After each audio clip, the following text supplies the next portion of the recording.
So you don't need to do anything, right? If she really loves you, if she still likes you, if she still wants to be with you, if she still has feelings for you, once you give her space and you're no longer talking to her anymore, she's going to fear losing you and she's going to reach out to you. However, though, there's the flip side of that, and that may be that she doesn't want to be with you anymore. And if she doesn't want to be with you anymore and she really doesn't love you anymore, then you'll just never hear from her again. But either way, that's good, right? Because what that means is you're either going to get her back or you're just going to find someone better in the future. But even though what she's saying is 100% correct, there is a strategy that you guys can implement that will allow you to reignite interest. Now, there are cases when it's completely dead to the point that if you take action, you might get a restraining order, right? But if she lost interest because you were acting goofy, you were acting needy, you were too much on your feminine side, right? Sometimes that could be sort of redeemable. And it's really a psychological game that you have to play, okay? So we're gonna read from The Art of Seduction. And if you guys enjoy me reading off of this book, this is you guys can check out our book club. We have a Robert Greene book club on Patreon. So for just $5 a month, you guys can join, and there you'll be able to have these types of read-alongs with me, okay? So let's go out to the classroom, and I'm gonna teach you guys how to apply this strategy more. Don't call, don't text, and especially don't beg and tell people you watch my channel. We're gonna talk about what to do when you feel like they're losing interest in you, because it happens. Or you feel like they're falling in love with you. Oh, this video goes for both sides. It doesn't matter if you're in the needy, creepy side, or if you're in the side where they see you as God, where they're super interested, they're calling. But we all know what happens. After a few days, after a few weeks, they pull away, especially if you met them online. But today we're going to be talking about how to reverse that dynamic, right? Because it makes sense when you're looking at it from your perspective, trying to win them over. It's cloudy and misty. But think about it from your point of view. When you like someone and they weren't showing you the signs that they liked you, naturally, you became needy and creepy.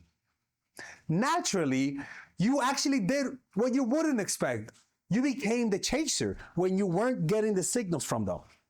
This is common sense, at least at an emotional level.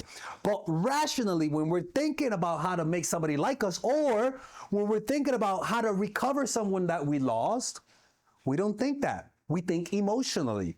And we think about it from our own perspective. And we ignored the aspect of, in my experience, what gets me to chase someone? It's usually never certainty. It's actually something the complete opposite. And we're going to talk about it today, right? And thank you everyone on Patreon. If you're on Patreon, thank you very much. We're posting this on Patreon, and we're posting only a small portion of this on YouTube, and then the rest on Patreon in a few days, okay? So the chapter we're talking about is chapter 21, about giving people space to fall when the pursuer becomes the pursued, okay? It says, if your target becomes too used to you as the aggressor, meaning if you're the one that's always chasing, if you're the one that's always trying to meet up, if you're the one that's always trying to win them over, giving them gifts, texting, calling, if you're the one that's doing that all the time, by the way, even though they say they don't mind, you are being the aggressor. And a lot of you motherfuckers are chronic aggressors. Motherfuckers that don't give people space for the simple being that you can't control your emotions. That's right. You can't control your emotion. Woo! You can't control it. And because of that, you become super possessive of the other person, super needy and creepy, right? And you use their validation as a way to self-soothe. They will give less of their own energy simply because you don't give people space, right? You need to wake them up and turn the tables. What do I mean by wake them up? Well, the truth is you're not always going to be there.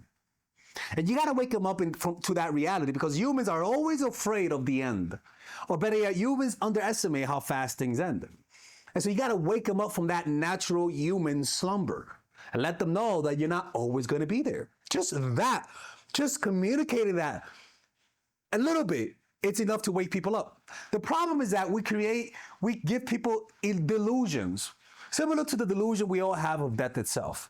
We think we give them the illusion that we're always going to be there, that we're never going to leave, that no matter what you do, my love is unconditional. So what happens? They get lazy, they get complacent. and then they take you for granted.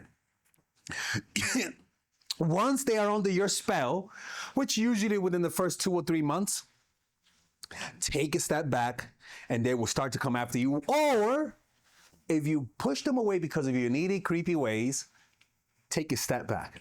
And it'll reveal whether or not they're pulling away because of your neediness or if they lost interest. If it was because you were too needy, too desperate, guess what? Pulling away will wake them up. And that's all you got to do. Begin with a touch of aloofness.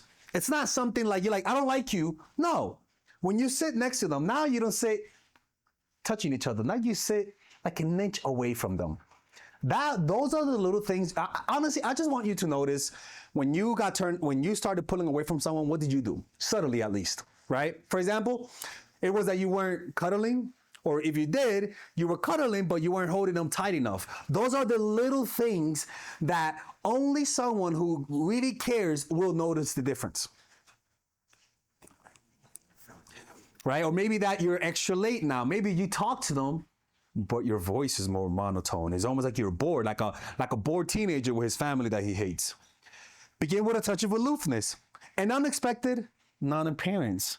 Maybe you had to cancel, right? Maybe you forgot that you were supposed to meet up. Oh my God, that pisses him off. Perfect. That means you have your hooks in them. A hint that you are growing bored. Stir the pot by seeming interested in somebody else. Just complimenting your personal trainer. Oh, Tyrone, my personal trainer gave me he gave me a discount and he works me out extra late. What the fuck? What do you mean extra late? And what do you mean a personal discount? Like, what the fuck? Right? And then you're aloof. Oh, no, it's no big deal. If he don't want to fuck me, he's just my friend. With women, it could be, oh my God, Melissa, my friend Quintisha, she's gonna help me because this happens when I have an art group. Like I always tell you guys, man, y'all, oh fuck, I can't find the flyer. We have an art group and we post flyers, right? And a few months ago, I was dating this girl, trying to get to know her, but long story short, she was really jealous. And one of the girls that was helping me put the flyers, I told her, I was like, hey, I'm gonna go with Allison to put the flyers. She was like, which Allison? I was like, the girl from the school. She's gonna help me out. She's like, she's gonna help you out? I was like, yeah, she's gonna help me out. She was like, I think she likes you.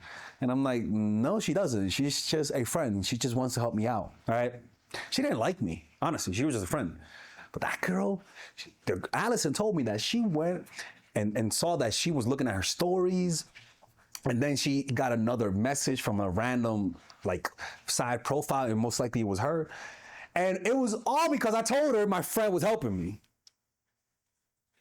That's the beauty. Their imagination will do the dirty work for you. Let them only sense it. Yeah, don't make it explicit though, like I did, right? Let them sense it. She's helping him. I don't know about that. She might be want to help his. And their imagination will do the dirty work for you. Right? We're just here to play on their imagination. The more they like you, the more that imagination will overreact. That's how that works. Or the more toxic they are, because that too, the more their imagination will act up. Now, it depends. If they're acting up and they barely know you, toxic. If they're acting up and they've known you for a year, it just means they like you, man. But that also depends. Let them sense it. Creating the doubt you desire. Soon they will want to possess you physically. And restraint will go out the window. And what happens? Restraint, well, they can't control themselves. Now they say they don't double text. Now they're quadruple texting.